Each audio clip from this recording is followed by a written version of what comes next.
عاوزه اديكوا جايد لاينز بسيطه للولاده في الخارج، الناس اللي بتبقى عاوزه تروح تولد في بلاد تانية عشان تاخد الجنسيه. فمن اكتر البلاد المشهوره هي امريكا وكندا. هقول لكم بسرعه كده تيبس عشان لو عايزين تعملوا كده تعرفوا تعملوا ايه وما تعملوش ايه. اولا تاخدي الفيزا قبل ما تبقي حامل.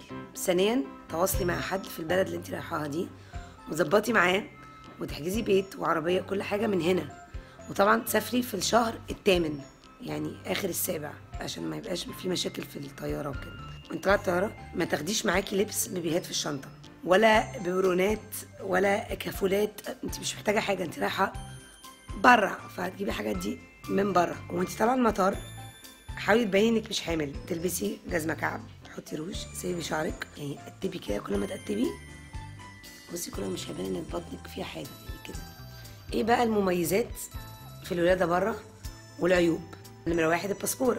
مصر ام الدنيا وكل حاجه، بس على الاقل عاوزين يسافروا هيسهل جدا ان هم ياخدوا فيزا بره. نمرة اتنين الرعايه. نمرة تلاته الشوبينج. نمرة اربعه المناظر الطبيعيه، انت في مكان برضو ممكن تخرجي تمشي في الشارع، تمشي ابنك في سترولر، تفسحي. العيوب بتاعت الولاده في الخارج: نمرة واحد الدكاتره سيئين سيئين سيئين سيئين. الخبره بتاعته في انه يشوف اشكال مختلفه من الولادات مش موجوده. يعني دكاتره مصر بصراحه اجمد من دكاتره امريكا مليون مره. نمره اتنين الاهل والاصدقاء. مشاركه الفرحه مش موجوده في امريكا وانت بتولدي. ممكن معاكي مامتك، جوزك، بس مش هيبقى معاكي كل الناس اللي انت بتحبيها اللي انت عايزاها تبقى معاكي وقت الولاده. الفلوس: جود مورنينج، هلو، هاو دو يو فيل، let me see the baby's foot.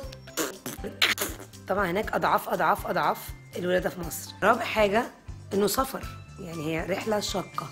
بس دي كانت تيبس بسيطه كده عن الولاده في الخارج